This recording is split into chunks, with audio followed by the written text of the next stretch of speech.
This is Alan Weinkrantz for the Times of Israel. I'm here with Ruchit Shah, and you are one of the co-founders, and you're on the board of 3 Day Startup. We're here at the Capital Factory in Austin, Texas, and you just came back from Israel. That's right. I just finished facilitating a program that we called 3DS Meet, or Meet 3DS, and it was in Jerusalem, and we did it in partnership with an organization called Meet, which takes Palestinian students and Israeli students, teaches them about entrepreneurship, leadership, technology, in the hopes that they will make positive change in the region. So tell us a little bit about 3 Day Startup. I've actually mentored, I've been to several of these in San Antonio. It's a great program, but for those who don't know, tell us about 3 Day Startup. Sure, we're an entrepreneurship education program. We help students start technology companies, and we help communities build vibrant entrepreneurial and collaborative communities. Okay.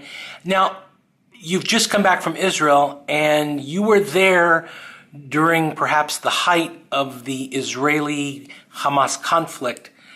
And there you are in Jerusalem. You're working with Israeli and Palestinian kids, young adults, but these weren't the high school kids. That's right, Alan. The kids that we were working with and that I was working with were from the alumni program at Meet. So these are students that have been through the Meet program and are now alumni between the ages of 18 to 25. They're doing different things. Some of them are obviously in the IDF. Some of them are in university. Some of them have completed university. Okay, so describe what you were doing there during the time, and then separately, did the issue of the conflict come up? Sure. So, a normal 3 Day Startup, what we do is we take these passionate, entrepreneurially driven, and interested students that have some technology skills, some marketing skills, some business skills.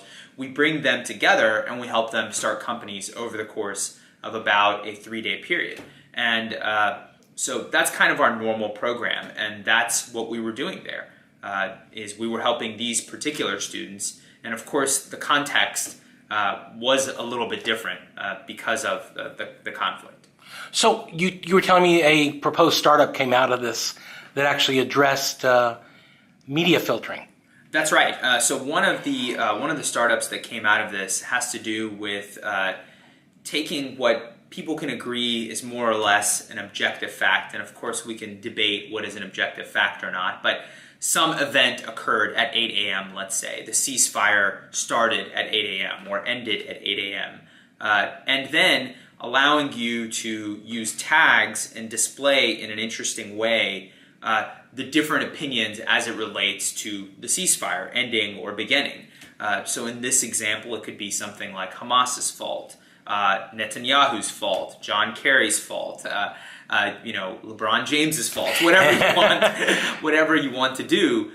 You can see these different opinions. That way you're exposed not just to the things that your friends agree with in a Facebook news feed or just the websites that you're always reading, but also what other people that may have different opinions than you have feel about an event that has just occurred. And that was part of it, and it was something that was from these students. It was kind of inside of them that the Palestinian students and the Israeli students wanted to see different viewpoints than the ones that they were seeing in the media sources that they were reading, and they wanted it to be easy for anyone to do.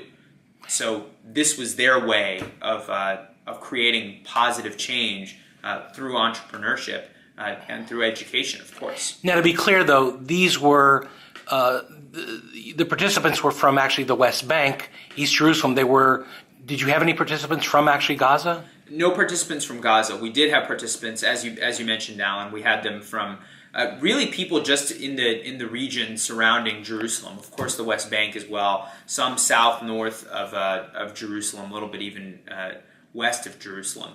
But no one from Gaza, and no one from I don't believe anyone from Haifa or any of the other areas. Okay, but there have been 3 Day Startup events in Gaza, separate.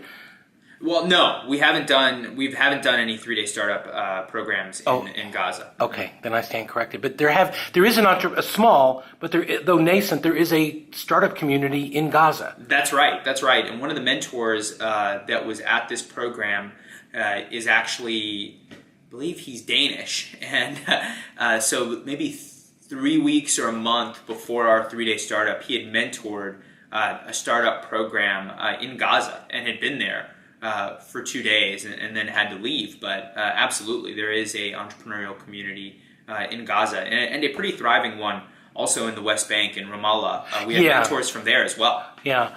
So given what you did,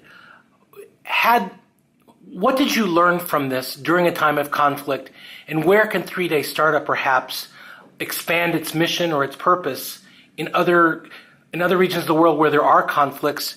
And what do you believe, aside from entrepreneurism as a movement, but you were talking about just everyone's equal, everyone's on the same page. Right.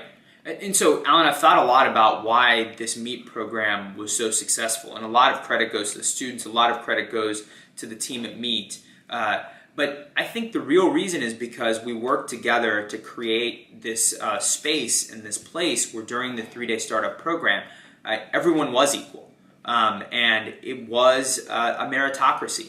And everyone treated each other with respect and with dignity. And those are critical ingredients. And the students being able to see and treat each other that way with equality, with respect, with dignity is a very, very important thing. And it's something that I think when we go and do a program at the University of Texas at Austin, as we've done so many times, that's a fact that's more or less taken for granted.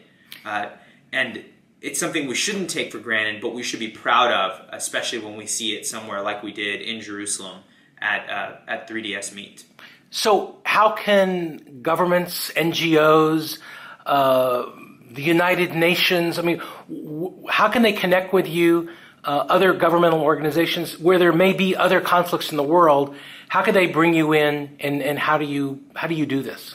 Well, it's difficult, obviously, and to do this program in Jerusalem is different than to have done it in Gaza, even during this very tense time. So I have to say that I don't want to take too much credit for anything because I think that's not appropriate. But I do want to say that we've learned from this experience of how you bring people together and get them to work towards positive change, and you do it from that base of equality and dignity and respect. So I think any government, we'd love to work with other governments, we'd love to work with other NGOs, and help them create this type of space and create this type of environment. And I think it's because, one of the things that is a core principle for us at 3-day Startup is that the students are impressed by how much they can do in a mere 3 days.